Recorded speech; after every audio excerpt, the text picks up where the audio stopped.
Hello everyone, welcome to the Pushing Horizon podcast. This is your host Ash.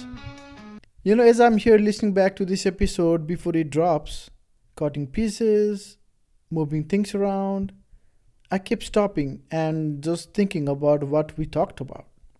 This conversation really makes me ask what's actually impossible if we just decide to go for it. Levi's growth is a proof of that. He didn't really come from a running background. No big resume, nothing that said future 300-mile runner. And yet, here he is, running these backyard ultras, pushing through pain, battling the unknown, and not just showing up, but dominating them. It's a reminder to me, and hopefully to you who are listening, that limits are really real. You push, you grind, you commit. You find out how far you can really go.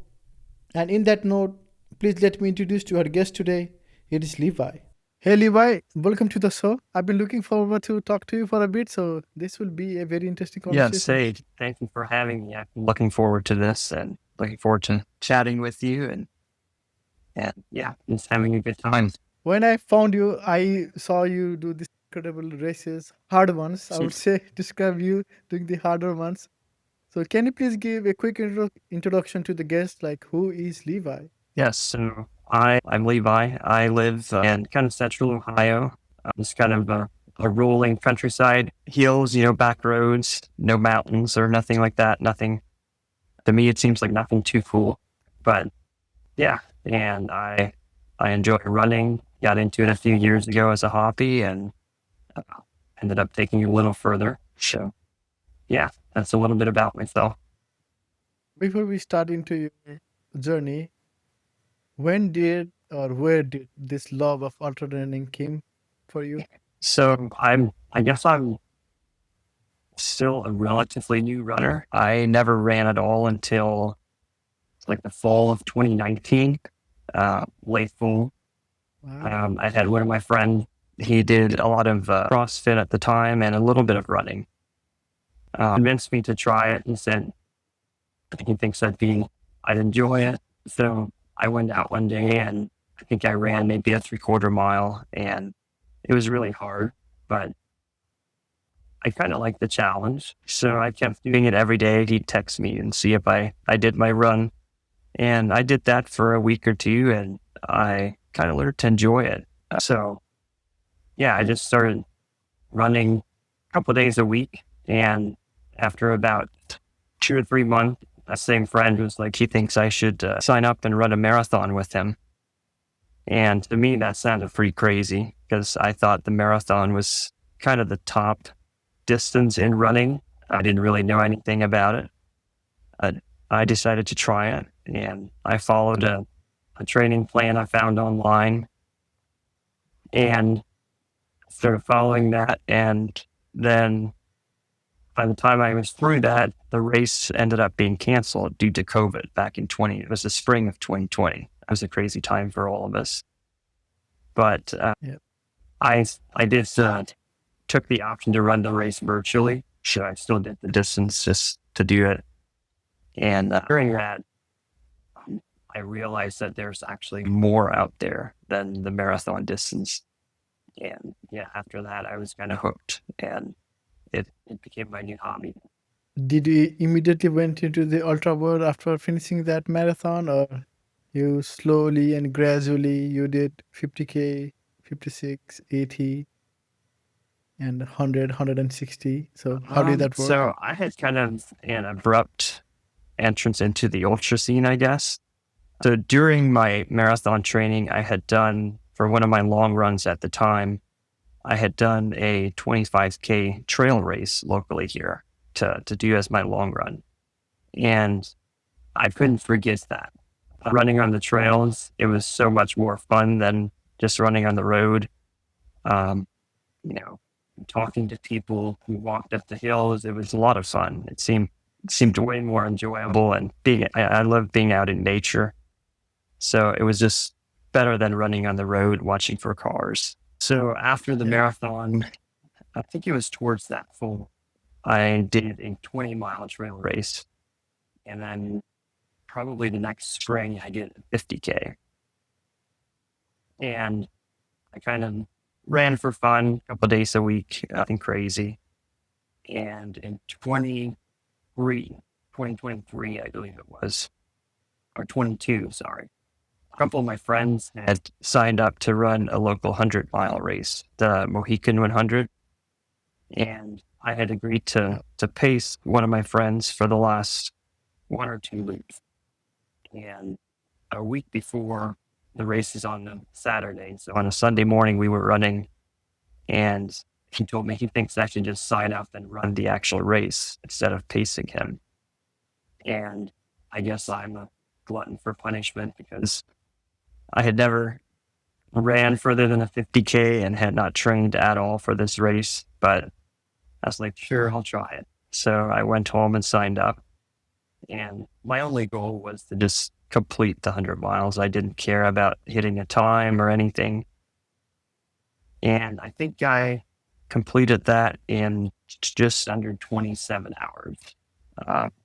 And that was a huge confidence booster just to know that I actually could run 100 miles. It was kind of crazy to me at the time. And so I went from 50K, I jumped right into the 100-miler, I guess.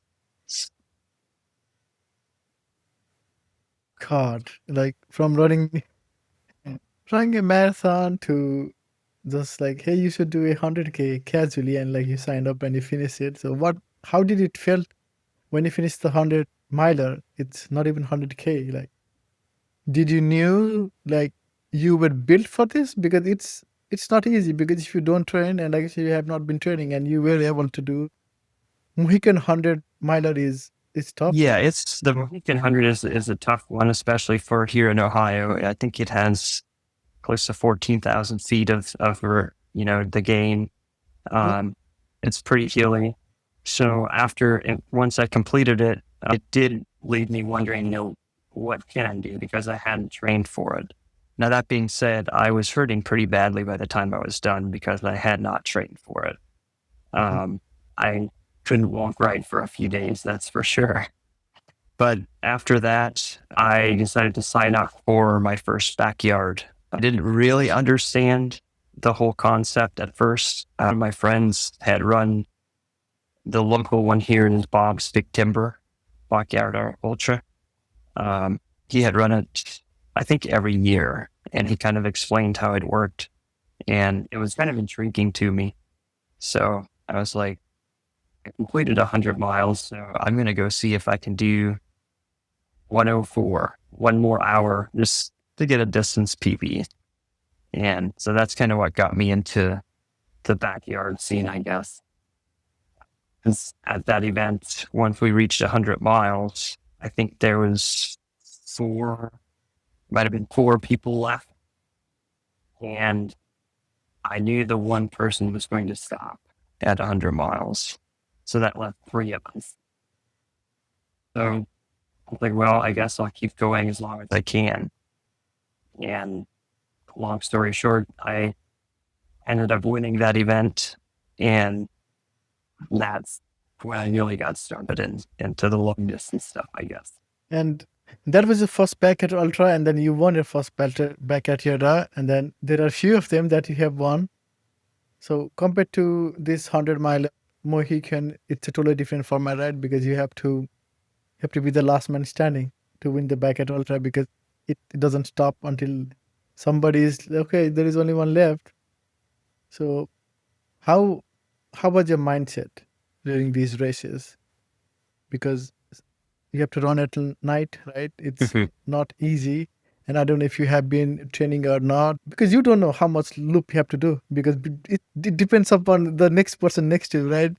Because you run until somebody is dropping out. So how did you prepare for that mentally? Because it's like an unknown going into the race. Yeah, that's backyard. It's a very interesting format. Again, talking about the first one there, I really had no idea what I was doing. I'm not sure how I pulled that off, but yeah, like I said, my goal was to do 104 just to get a distance PB. And I think the third guy dropped out maybe at like 108 or 112 miles, and then it was down to two people. And then the reality began to sink in. There's a small chance that I could be the last one standing. I didn't have too much confidence. I think it was the first one I had ever done, and I was already further than I had ever run. So I was like, I'm just going to go as far as I can. And we were not prepared for that. My wife was crewing me, and I didn't sleep at all that first night. I didn't realize people did sleep. And I think by the next forenoon, we were out of most of our food and supplies, whatever that we had taken. So thankfully, I had a few friends that were still there. They gave me their leftovers, and the race director there, an amazing family. We've become great friends since that. They gave us all the things we could need, and it kept me going. So I didn't fully understand how, going to bigs worked. I knew that whoever won that race, it was a silver ticket that year. So whoever won the race would automatically get to go to Tennessee to run in bigs. And I understood just enough, I guess. It was a good motivation because I was like, this might be my one and only chance to ever possibly make it there. And the race conditions were pretty brutal that year. I think it was like in the low 90 degrees with like close to 90% humidity. It was really hot. Oof. It was, I think it would have been the next evening until it ended. And from probably 9 o'clock in the morning until I think it was 7 o'clock at night, I forget the exact hours, me and the other guy, we never ran together. So he would start off faster than I would and then run the second half slower. And I did the first half slower and the faster and the second half slower. So we were always separated by a minute or two. And it was a long day. And 2 or 3 times throughout the day, we had some pretty bad thunderstorms. It would rain. And there was a few times where I thought I could not keep going. It was so hot, and I was tired, obviously, and I had no idea how long this could go, but somehow I gritted through it and was able to go until the end, I guess. You just brought up about the Bob's Big Timber back at Ultra, right? So you went there twice and you won twice? Is that right? Yes, so I won it 2 times. Last year I ran in the event as well, but I think I did 108 miles and then I dropped out. I used it as a long training run for my prep for bigs. I didn't want to overdo it and have it affect my race for bigs. But yeah, that race. It's actually coming up here in a few weeks again. But it's become one of my favorites just because I've gotten to know the race director, their family. They put on a great event, and I'd highly recommend anybody to check them out if you want to try a backyard in Ohio. So I have to let Alec know because he's the other runner that I interviewed long time ago, and then I'm like working on his podcast right now, and he does this Mohican 100 all the time. I think that's the 50K or 50 miler was his first one, but then he does it and he's like crazy fast. I think he did something race 100-mile in like 13 hours or yes, something. And then I was talking to him and he's like super chill dude, and he's like, oh my god, bro, like he's like, bro, I done marathon in that 100-mile in 3 hours and 10 minutes, and I was like, what? That is a PR for somebody else who's just running for a marathon, and he is crazy, yeah, wicked fast. yes. Do you I've know gotten to him? know him. I think I met him at Bob's Big Timber the second year I ran it. Is the first time I met him. I haven't really gotten to know him until the last month or two. So this year I ran Mohican again, and he beat me by about 15 minutes. So I've done a couple training runs together since, and yeah, he's a really good guy, and he's been on a tear, winning pretty well every race he enters and racing almost every weekend. Yes. So He's yeah, crazy, man. He's crazy. That's what I tell him, and it's good from him, man. He's super chill, and he's just like, man, I love to run. It's just like I love to race, and that's like a nice mindset. And you also did that Capital Backyard Ultra, right? That is another one that you win and you dominated. So, what was your strategy on it, and how long did you hold it out for? yes, You did a long time. yeah, it was a long time. I ran that race twice. The second time, which would have been last year in 2024, I was able to win the event. And that is also one of my favorite races. I mean, I love all races, but it's such a fun atmosphere. Race director there does such a great job. Like, she brings in professional chefs to do the aid stations. So the runners are very well fed. It's the best food I've ever seen in any races. And it's just a fun vibe. And the course as well, it's a pretty easy course, day course and night. That being said, any easy course becomes hard at some point in one of these backyards. Yes. If the easier it is, usually the longer it goes, so it does become hard. But Yep. last year, I was able to win that event. That was probably, from the way I felt, that was the best race I've ever had. I'm not sure if I'll ever be able to repeat how I felt throughout that race. So I ran 65 hours, I believe, and I had no pain, no suffering throughout the whole event. I just felt great. And I've not been able to repeat that since. And it was one of those races where everything went better than I could have planned for. No issues at all. I keep hoping for another one of those, but we'll see. But yeah, for that one, I went in with the mindset, of course, I wanted to win because it was, again, a silver ticket to get into bigs. And I wanted to either win or then go far enough to qualify to get on the team again. And there's a handful of people that run that race every year that I've become great friends with and run with at bigs. So it's always a great time. But in that one, I think our 46th, a third person dropped out, and then it was down to two of us. It was me and Jennifer Russo. She's another just amazing runner from Ohio here. I've got to run quite a bit with her in different events. And so it was me and her, and she had won a backyard race earlier in the year, so she had a ticket. She was in to bigs, but she was like, I'm not just going to give you this win. Like, you're going to have to earn it. And I told her, I'm not looking for that. So let's see how far we can take this thing.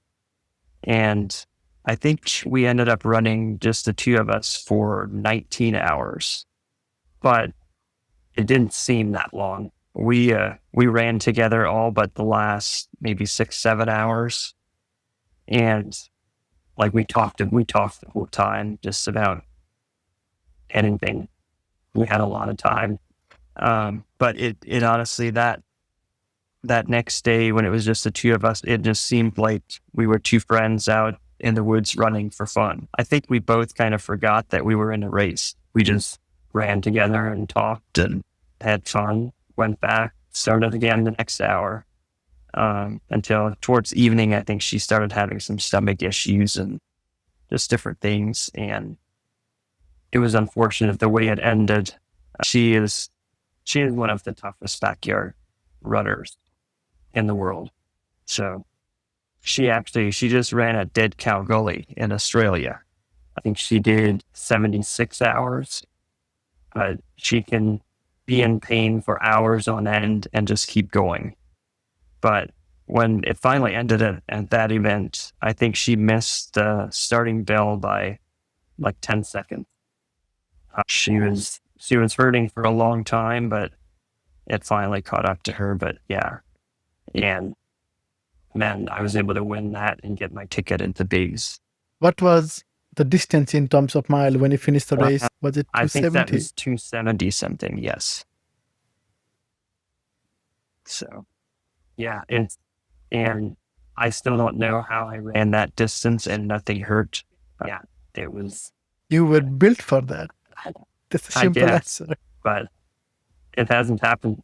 I haven't had it happen before or after yet that I felt that great. But I keep hoping one of these days it'll come back and I'll be able to push a lot further yet. I've heard about Jennifer Russo, and I texted her about getting onto the podcast because you might know Abby as well, because she's from Ohio as well, and she's another trail runner that you may have encountered. I think her podcast episode was released yesterday. She's one of I also met her like from the Mohican as well. So Okay. like I think Ohio has pretty good ultra trail runners that keeps going and going endlessly. And what is this mindset with all the Ohio runner? Because so I like when you are going and kicking ass, and Abby is the same thing, going and winning races. So what is it with all the Ohioan natives? I'm not quite sure. I've talked about that with other people. Ohio seems to have a really good source of ultra runners. We've got Arlen Glick, which dominates in the 100-mile scene for sure. Harvey Lewis is from Cincinnati, Ohio as well. Yep. We've joked that weather here is bad enough that running is the only way to get through. We just go out and run to get through it's either hot or cold but no, I'm not sure what it is, but it seems that there's quite a few decent runners, that come out of Ohio. So Yeah, I'm looking to talk to Harvey Lewis. He said he will do it, but I'm just waiting for the date confirmation to talk to him. I haven't told this to anybody yet, so there Okay. we go. We're waiting for the date confirmation, and it will be interesting Okay. conversation. Because I've talked to so many ultra runners, right? All those folks who did Cocodona, and you specialize in backyard ultra because you pretty much go and dominate all the backyard ultra you do, because you've been pretty much winning it like it's nothing, and you're like, I'm just gonna go. Yes. I'm gonna keep running. I'm gonna keep running. So, where did this mindset come for you? Because when you started, you were not a runner, and in 5 years, 6 years, you are dominating backyard ultras. Yeah, I guess I learned a lot I still do learn a lot from every event. No two races go the same and feel the same.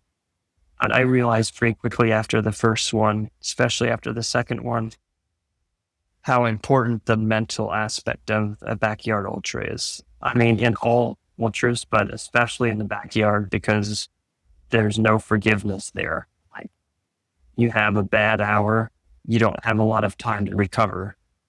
The mental part, it turns a lot, most of it turns mental.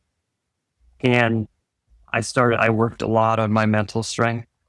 I read books, I listened to podcasts from different runners that have done well at it, and tried to, learning to block out pain if you can is a big thing. And there's a quote, I think David Goggins said it. Once you feel like you can't go anymore, your body is at 40% of its capacity. And it sounds crazy, but I think it's more true than most people think. Because that first backyard ultra I ran, I mean, hour 28, I thought I was almost done. And that thought of, going to Tennessee to run at Bigs kept me going. And I was able to block out a lot of pain in that one. And yeah, just having a strong mental approach to these races is very important. You can build that, just by, for myself anyway, every time I push through a limit, feel like I can't keep going and I keep pushing, you can always look back on those moments and think, well, that time I was able to keep going and push through this. So if I could just keep going a little bit more, it might turn, your race might turn and it could become much better. And that is a good thing to keep pushing. You never know when you're going to start feeling better, even if you feel horrible. You do this incredible distance, right? 270 is a lot. It's more than what you do in Cocodona. Do you think of any races right now and you think, oh my God, that is even tougher for me? You say like tougher than the backyard, the distance that I've done? No, just any race that you look at it now, because you have already done 270. That's incredible, right? So that means you can pretty much do any distances that you want. But when you look at any races around the world, does it scare you? Which race scares you? Like you're like, oh God, that's like even tougher for me. That's a good question. So, once you do a distance, you feel a lot more confident in completing it. So as far as scaring me, I can't really think of any that scares me. I know quite a few that I want to go and try to complete, but I guess, I guess I don't get scared too easily. I have a pretty chill mindset normally, and I try to sometimes I just jump into things and then problem solve as problems come up. There's a few. The one that would probably be the closest to scaring me is Barkley Marathons. I don't know if you've heard of that one. The same guy that does bigs puts that on. It's a whole different style of race, but that one would probably be, from close to scaring me, just because of just the unknowns. I've watched it the last how many years, and that's a crazy one. Yeah, I talked to Jasmine Perrin for the interview, and she said we'll do it, and it's like monster because it's like twice the elevation of Mount Everest. It's like, oh my God, and you have to do it in within 24 hours. It's insane. It's insane.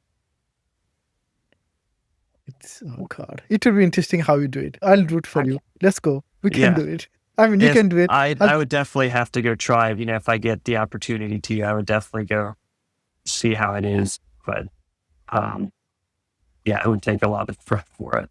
What do you think of Cocodona? If you get in, it is doable for you?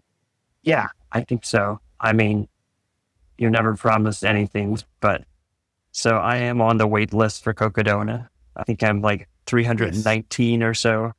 So you got in. I think I heard like 400 people Yeah, gets in easily. First 400 are Yeah, sure. I've talked to quite a few people that, from past years, and everybody's like, yeah, you'll get in.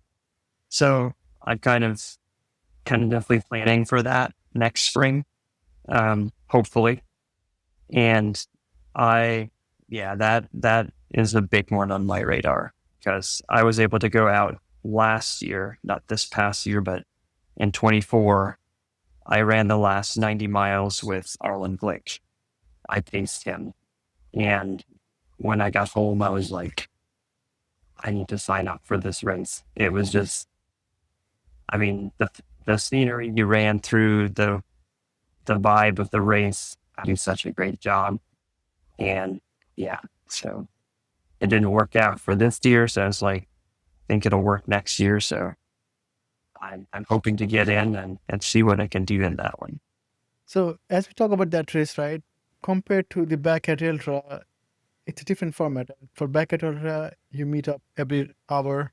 I mean, as fast as you finish the loop, you got a race and you can chill, whatever. But when you do the Cocodona sort of thing, then it's continuous, right? You sleep when you can. Maybe you don't sleep, and the food are different because from each station. How would you train for something like Cocodona compared to all this backyard ultra difference, and where would the difference be for you? Sure. So I think I would probably use a similar approach in my training. I'd probably do a little more speed work than I normally do for backyard ultras. As you know, Cocodona has just kind of exploded, I guess. And it's crazy to Hmm. watch people. It seems like people are running that race the way a 100-mile race is run. It used to be, kind of a slow grind to the finish, but not anymore. Um, so I think I would use, just a lot of time on feet, um, back-to-back long runs, and also a lot of climbing, because there is a fair amount of climbing in Cocodona. Yeah. And we just got home from the airport about 2 o'clock this morning. I was out in Arizona. We were in Phoenix a few days I saw and then that. in Sedona. So trying to think, Friday morning, I did a long run out there. So I went out and I did a section of the Cocodona course and of the big climbs going Yeah. out of Sedona. And it brought back a lot of memories from when I was out there 2 years ago. And it got me really excited to think about running that next year. So that's a big one that I'm already excited for. Yeah, that sounds so much fun because I talked to, I think, 6 people who did Cocodona. 4 of the episode is already out there, but I talked with Tanya and I still need to talk to Selby. And it just experience is so much different for person to person because when I talk to Cody, Harry, Lindsay, Jennifer, and then Dante, and everybody's sleeping differently. Some saw the hallucination, some didn't saw the Yeah. hallucination, and some were pissed up about that mud, which like Cody felt like it was a block of like a concrete on his shoe that he cannot get away. It's so much different because it's the same race, right? But the experience is so much different for all of the people involved, and it's just fascinating when you hear from all these people, and then you can talk to whoever else is coming onto the podcast, and it's just like, oh, that person said this, and how do you feel then? And it's just fascinating. The mindset is so cool. Like I'm so drawn to listen to and learn about how like your mindset too. For instance, you did 270 miles in a back adult.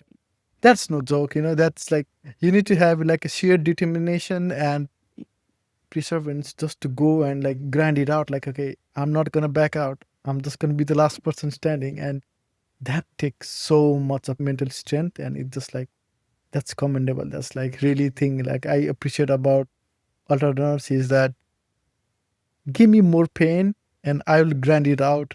Yeah. It's to enjoy ultra running, you have to enjoy a certain level of pain because it comes with running an ultra for sure. When that happens, right? When you're running, like when you're doing this, you didn't feel anything when you did 250.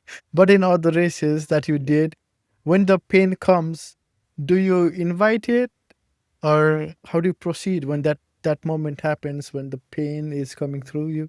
That's a good question. I'd say I do kind of embrace it. I expect it at some point. I don't think, for example, I don't think anybody ever runs 100 miles with no pain. At some point, you will feel pain. Learning to know your body well is a big thing. There's a difference in, I guess, feeling something, just normal pains, aches and pains that come with running for 200 miles, 250 miles. You know, sometimes something hurts in your legs for 2, 3 hours. Before you know it, you don't feel it anymore. You feel something else. But learning to know what is normal pain and what feels like an injury, I think is a big thing. Thankfully, I've never really dealt with injuries. So I've never had something, come up that felt like an injury that made me stop. So I've been able to push through a lot of pain. If you feel like it's just fatigue and muscle breakdown, just normal pain, I think you can push through a lot more than most people realize. If you get your mental strength right, you can push your body a long way after things start hurting. So kind of learning to embrace that pain and just keep going, telling yourself things don't hurt, even when they do, sometimes works for a little bit. But then I've had times where, like last year at Binks, I was able to I went just over 300 miles, and finally, like, my muscles were so fatigued, I couldn't barely lift my legs anymore to go uphill. My quads were just blown, and that's what took me out. So being able to push to that level gives me a sense of satisfaction, knowing that I knew I didn't have an injury, but I just pushed myself to the limit of my body on that day. I feel like hopefully I can push the distance even further, being that I went that far with no injury. Tweak a little things in training, focus on whatever took you out, strengthen that, and pushing on. Have you ever thought of catching up to Gore? Because he recently broke the record for the backcountry ultras. Yes. I think he did 456 miles or something like that. So have you ever thought of like, okay, that's something where I want to go? Is that the goal with the backcountry ultra? I'm not sure. Phil Gore, he is just a different human being. Yeah, I think he would have ran 490 some miles just at Dead Cow Gully. And he finished his last loop, which he ran by himself, in like 33 minutes. And he looked like he was just starting. He's an incredible guy. So that looks daunting to chase, but it inspires me. Like, if these people can go that far, not saying that I can, but it gives me hope to keep pushing just to see what I'm capable of. And you talked about earlier on, right? When you are running through this incredible distances, you said you couldn't feel your leg while you were doing 300 miles at the bigs. At what point do you say, okay, this is where I need to stop? Because you've been running for hours and hours, days, right? At 300 miles is a lot of distance. So at what point you said, okay, man, okay, I think this is it. I need to stop. And like, how far do you take it? I tend to take it as far as I can. So I didn't want to stop at that point, but I had, for the last 5-6 hours, my quads kept tightening up. I had a harder time getting started. Took me longer. I had to walk a little bit further every hour to get my muscles loosened up at the start. And the last hour I completed, I had to push really hard I had to run through a lot of pain just to get back. And I think I had maybe 2 or 3 minutes when I got back. And energy-wise and mentally, I was ready to keep going, but there's some uphills there. There's one specific place on that trail where you're going uphill, and there's a pretty big step in a rock. It looks kind of like a stair step. I remember that time I put my right leg on there and tried to step up with my other leg, and it didn't move. I couldn't lift it. I had to fall forward on my knees and crawl over it and then get up again. And yeah, by that time I realized if I can't keep climbing these hills, it's probably over. I kept going for a little bit, but going uphill, my legs just didn't move anymore. So that's when I knew I had taken too much time. I wasn't going to make it back. And yeah, but I was happy to be able to push to that point, not injuring anything. And the fact that I was mentally ready to keep going, I wanted to keep going. It makes me believe that I think I can push the distance even further if I focus on different things in training and tweak some things. So, how important is fueling when you do these races, and what do you use? Because like you said, back at ultras has Like they even call chefs to do the food and thing. But when you're running in the loop, like what do you use? Sure. So fueling is very important. It's, yeah, because you can't keep going if you run low in calories, or I've made all the mistakes. I've done it all and I'm still learning. But I eat a variety of things myself. I stick to real food. The only times I use like gel packs and that stuff is maybe towards the end, or if there's a time where I feel like I can't eat anything, I'll supplement with that. Um, but I've learned for myself, and everybody is different, so I can't go tell the next person, do this and it'll work. But for myself, it works great to start from the beginning and doing maybe 250, 300 calories max per hour, keep it a little lower, and then try to keep it consistent all the way through. I use a drink mix with electrolytes and about 90 calories. And most hours I'll be drinking that, but I'll switch off with water, whatever.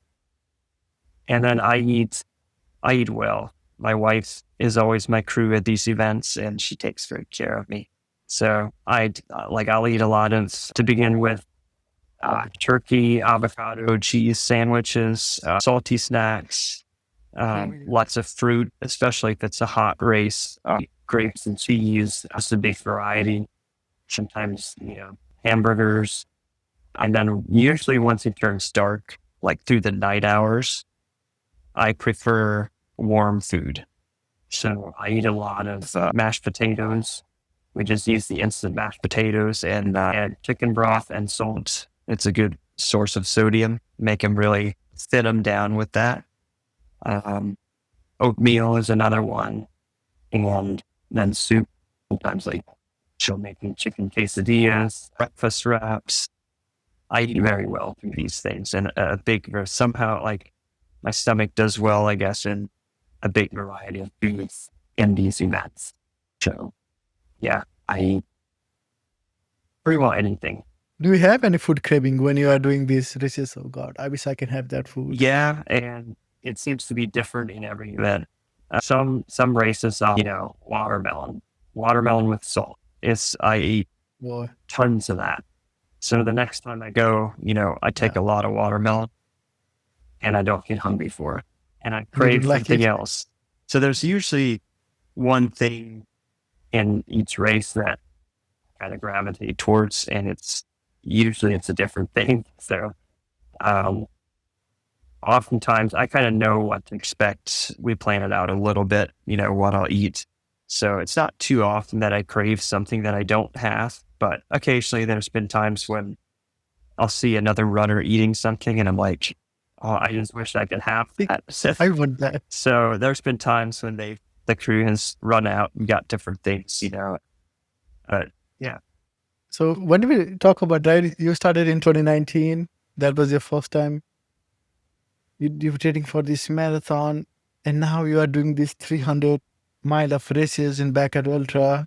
So the Levi back then and the Levi back now, where you are, do you think that Levi would like see what you would be doing right now and kicking this butt and winning all these Backyard Ultra events, doing these humongous distances? Would he have believed that he is capable of doing all this? No, I don't think so. I could have never dreamed, because when I started training for a marathon, it looked so huge. I was like, I'm not confident that I can complete this. I would have never dreamed that I could have run 300 miles. But I think a part of the process was jumping straight from basically a 5K to a marathon. It showed me that I can do that distance. And then a 50K to 100 miles. If I would have never done that big jump and done the 100 miles, I don't know if I would have pushed myself to complete that or to go over 100 miles. Yeah, I don't know how that would have looked. But I had a pretty crazy year in 2022. going from the spring, the furthest I had run was a 50K. And then I did Mohican 100 in the end of May. And in August, I did 150 miles. And then in October, I did 212 miles. So doing those big jumps gave me a ton of confidence and showed me that I have the ability to keep pushing myself. I've been very happy that I did those things the way I did. I wouldn't necessarily recommend somebody try to jump distances like that. I was fortunate to do it with no injuries, but it's worked out well for me. You have done so many races, right? And all of them has been so much higher volume in terms of, because especially you coming from not a big running background, what has all the races that you have done taught you about yourself that you didn't know before it, that you had it in you? So yeah, I've learned a lot about myself. I think my wife would agree. I feel like I'm a much better person now than I was before I started running. One of the biggest things I think I've learned about myself is just my ability to just keep grinding. Because when things get hard, block certain things out and keep pushing. And I think it's really cool if you can see a difference in your everyday life that comes from running. It feels like it's worth it. It's more than just a little thing you do for a hobby. And, there's times in life we all go through things where life gets hard. I'm faced with a difficult situation. And for myself, it's been like I'm able to look back and think, if I was able to push through this physical pain in this event, I can push through this, whatever it may be in life. I can face a lot of things and keep pushing, keep going, and solve problems along the way. So I think it's turned me into a lot better person. It's helped me to learn how to deal with stress and just different situations that come up. As you do this thing, right? Like we're talking about earlier, there's so many moments where, like, for instance, on that big 300 mile, when you did that, you were not able to move your leg and stuff like that. What has been your toughest moment in all the races that you have done so far, right? And how did you move past it? So there's one moment that always comes to my mind when I get asked that question. And it's from the first backyard that I ever ran. I faced a lot of other things as well. But obviously I was underprepared for that one. Didn't know what I was doing, but it was really hot, humid, and rainy. And it was Sunday afternoon. The race had started Saturday morning. And I had chafed really badly and I had blisters. I could feel blisters. I was in a lot of pain in that way. And we got a big thunderstorm and it just started pouring buckets of rain. And yeah, I was chafed really badly. All this rain washed all kinds of sweat and water down over and it was so painful. I think I might have cried a little bit out there. And I remember thinking, there's no way I could run. Like, everything hurt. My feet were soaked. My blisters hurt. In the middle of that, I was like,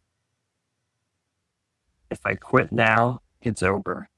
And I might never get the chance to be at this point again. And I kept telling myself, for the half of that 1 hour, I probably kept repeating to myself, pain doesn't hurt. And I started slowly running, and somehow I started running through it and it got better. But that was probably one of the most painful moments in any event that I've ever had to deal with. And being able to push through that, I've been able to look back on that moment many times and think, if I was able to push through that, I can get to this. When you are doing the backyard ultra, right? You will be the last person standing. You have been the last person standing on all the events that you have won. How does that feel physically and emotionally to be the last person? And like at that moment, are you like, thank God it's finished? Or you're like, okay, it's finished. I could have done a few more. So it's also different. I guess everyone is different in how you feel. Like the first one that I was able to win, it was definitely I'm glad this is over. I was excited when I realized, I was the last one out on the course, knowing that that was going to get me to the next event, which was Bigs. It was, Big scale. I never expected that. So, but I was hurting enough. I was like, I'm just glad this is over. I, like at Capital last year when I won that one, it's it was kind of bittersweet. I felt so good yet. That's like it's a good feeling to know that you were the last one standing, obviously. Excited about that. But it's also kind of bittersweet because it's just over. Like 1 hour you're out there running, you're in the grind, whatever. That's your focus. Your only focus is to get back and then it's over. And you're just done. It's always a good feeling, obviously, to sit down and to know you don't have to go out. But then there's also that question on how much longer could I have pushed for? So yeah, there's different. I guess it depends on what state of the race you're at, but there is always that question: how much more could I have pushed for? Based on your experience right now, you have done 300 miles, 270 miles, and 170 odd miles. What would be this one piece of advice that you have given to Levi, who was getting up for his first ultra backyard? Yeah, so probably the biggest thing that I would tell myself or tell anybody else, looking to do their first, especially backyard ultra, um, is to have fun. It's going to get painful at some point, but it doesn't Yeah. have to be a big scary thing, especially the backyard ultra. It's a great way for somebody to push their limits. Um, it gets tough because you have the time limit, but the biggest thing is just go have fun. Like that's one of the greatest things that I love about the backyard ultra is every hour you get to start with whoever's still running in there. In a point to point race, you might see the leaders for the first little bit and then you don't see them, unless you're up front. You might never see them again. In this race, it doesn't matter, are you running with somebody that this is their first backyard ultra, or are you running with somebody like Harvey Lewis who has set the record already? Like you're all starting at the same time every hour. And it's a great atmosphere. You become kind of like family with people that you run these with. Just have fun, talk to people. Don't forget to, don't get too focused on just how far you want to go. The more you can distract yourself by talking to people and making it enjoyable, the better the experience will be. Right now, what do you think that people misunderstand about the backyard ultra? Because there is so much perception, right? There is so much of negative talking to the ultra running as well. It's like, oh, you have to walk, you walk a lot, it's not running, blah, blah, blah, blah, blah, right? So what do you think that most runners misunderstand about the ultra running backyard? Good question. I think, yeah, it's hard to explain unless you've run a backyard ultra. It's exploded all over the world, obviously. And like you said, I'm sure there's a ton of people that watch this and it doesn't seem like running, because you don't have to run really fast. All the best people, they pick spots to walk here and there. It's a run walk. So in that sense, it is different than any other race in the world. But that's the unique thing about it is like, it is not like any other race, the mental part that goes into it, the mental strength that it takes. You don't need to be a fast runner, but to do well in these, you need to be mentally strong. And the part that is hard to explain to people is the bond that you create with the other runners in the event. Like, you're out there for hours, days on end sometimes. You really get to know the people that you're running with. If you meet somebody new and see him for a couple hours, it's hard to see what kind of a person this actually is. You don't see every part of them. But if you're running an event like this with somebody for 3-4 days, you get to see that person when they're fresh, feeling good, happy. You get to see them usually at some point when they're feeling very badly. They're low in energy, they haven't slept. And the bond that you create in these events is probably the hardest thing, the biggest thing people don't understand, and it's hard to describe. But you walk away from these events feeling like the people that you ran with are kind of a new family. And especially if you get to run multiple events together, you get to know each other really well. You suffer together. Yeah.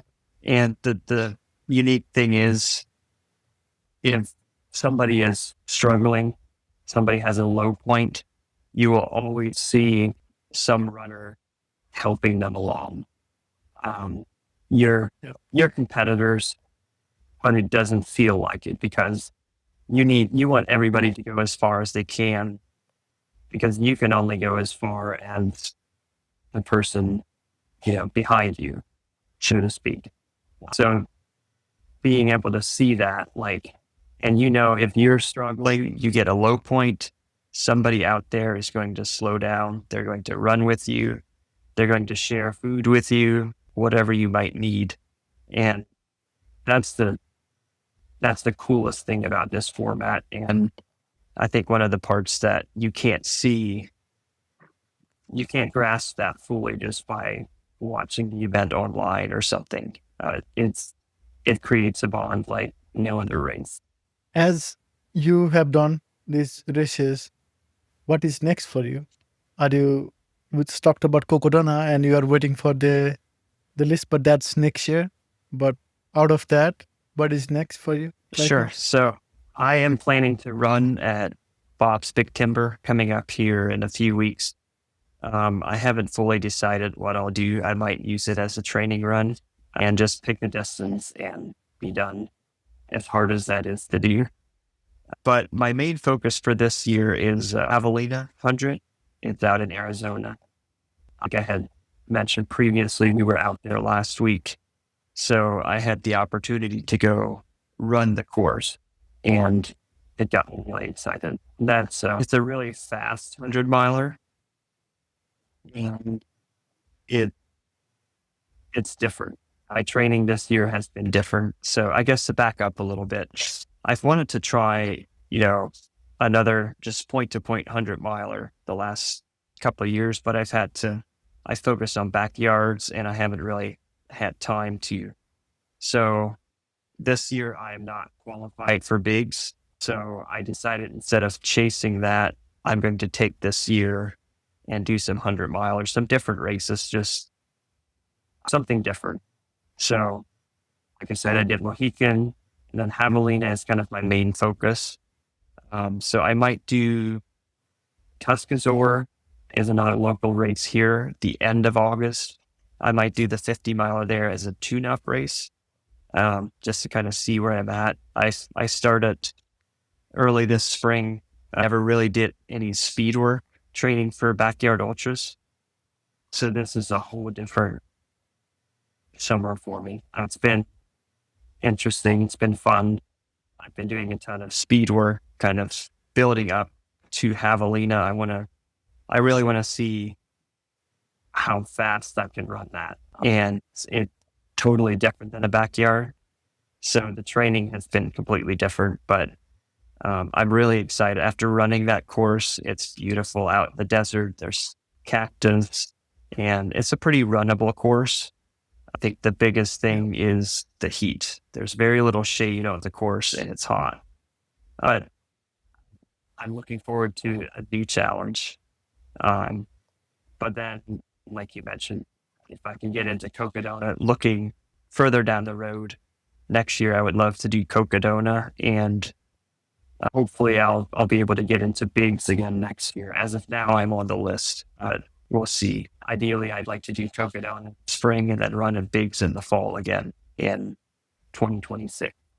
So, and I'm sure I'll throw in some other things in the middle of that, but that's kind of a plan looking forward.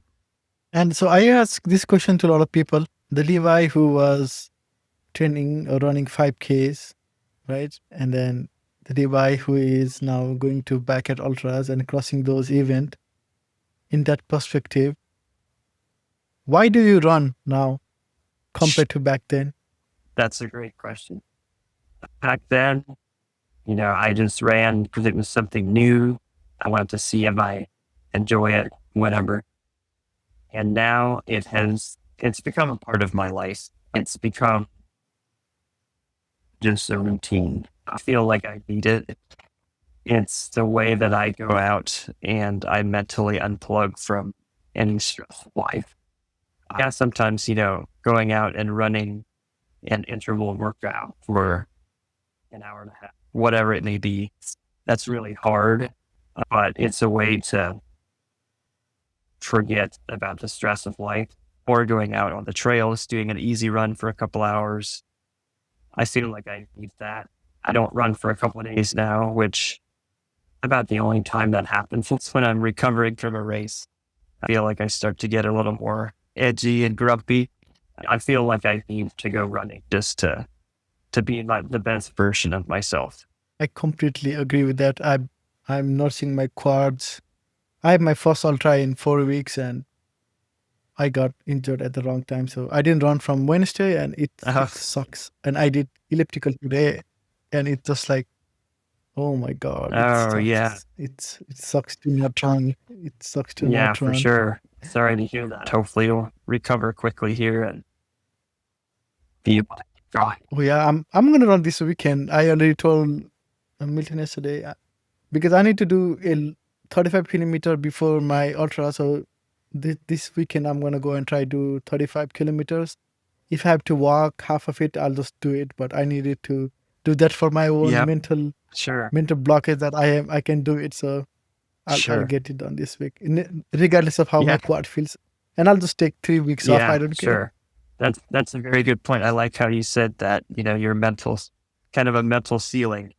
I think it's important to break through those. Once you do it a couple of times, you keep lifting that and wondering how far you can push it. So, cool. I've done 30K a lot of times in my Berlin Marathon block. I think I have done it 9 times, 30K. I've done it, but I have never done 35K. Okay. So it's in a training. So I think I need to reach this because this is 56K race. So if I do that, then at least I'll be on par to finish. I'll finish the ultra. Just matter how. If I have to crawl it, I'm doing it. So that's the mindset I'm going with it. That's all you have to do is just keep pushing and just finish it. Yeah. That's the thing. All right. I think I asked you all the questions I want to ask you. So there is this rapid fire round. And then there is one final question I ask usually to everybody, the same question. So this rapid fire round, I'll ask you a bunch of random questions. So whatever comes to your head, first thing that comes to your head. Favorite race you have ever run? That's hard to decide. I have so many. Probably Capital, our Big's backyard. Sorry. Just because of the experience there. Meeting all of these people from all over the U.S. and then all over the world on the individual year. That has probably been the coolest race I've ever been at from that aspect. Worst race moment you have had? Probably what I described in from my first backyard. Just that one moment where everything hurt so bad, I thought I couldn't keep going. I'd have to pick that. Dream race you have not done yet. Cocodona 250. Go to pre-race meal. I go to is the biggest burger I can find. Burger and fries, the biggest one. Song you blast before the start if you listen to any songs. A final countdown. I think it's Journey. Good choice. Post-race guilty pleasure food. I'm just a Brian. I just eat anything and everything. I mean, I still try to not do too much junk food, but just I eat a lot of things. Best piece of running advice you have received. Probably talking about a backyard ultra. The best advice I've got is focus on the hour that you're running. Don't look ahead. Don't look back. Just complete the hour that you're in is probably the best advice I've gotten. That is. And the final question that I usually ask to everybody is, I would like you to finish this sentence for me, please. Running has changed my life because It's given me confidence. It's turned me into a lot more of a confident person. awesome. So I think that these are the questions I had for you, and it's so nice to finally talk to you and then understand what you do it and how you do it, your mindset and the way you approach to your races, and then you keep going and going and going until everyone is done with the races, and then you win those backyard ultras. It's really different kind of mindset I've seen so far while I'm doing this podcast. So yeah, thank you for that, and I really enjoyed this conversation. It's nice to hear the story from your side and how you take the races and then how you do Yeah, it. thank you. It's been fun for me. I love talking all things running, so this has been a lot of fun. So yeah, it's great to meet you face to face here, and yes, And I'm looking forward to the race you mentioned, and I hope you can win it too, because I don't know what is the plan for the 100 mile, and I think it's probably you want to go and dominate that too. So, and I'm gonna keep my fingers crossed for you for Kokorana, but I think you are in for the Kokorana, so I'll be looking forward to how you do it, and then we can come back again and talk about all the races yeah, that you sure. do and how it I goes. I would love that. But yeah, thank you for that. Yep. All right, and thank you so much for joining early morning from Ohio, and you are the third person that I've talked from Ohio, Okay. so I think it's nice that I probably know everybody Yeah. from Ohio pretty soon who does the ultra Yeah, run. sure. Yeah, you'll have to. If you have Harvey on yet, there's quite a few from Ohio, and yeah. Yeah, I think you're the third one, and when Harvey comes, Okay. I think he'll be the fourth That's one. So, cool. yep. All right. So I'll talk to you next time, and until then, good luck and keep grinding your miles, and I know you'll crush it. Okay, thank you, and same to you. Good luck on your ultra. Yep. Thank you so much. Bye. Bye. Hey everyone, thank you for making it to the end of the podcast. I hope you really enjoyed this conversation. I'll see you again next time with another guest. Until then, happy running.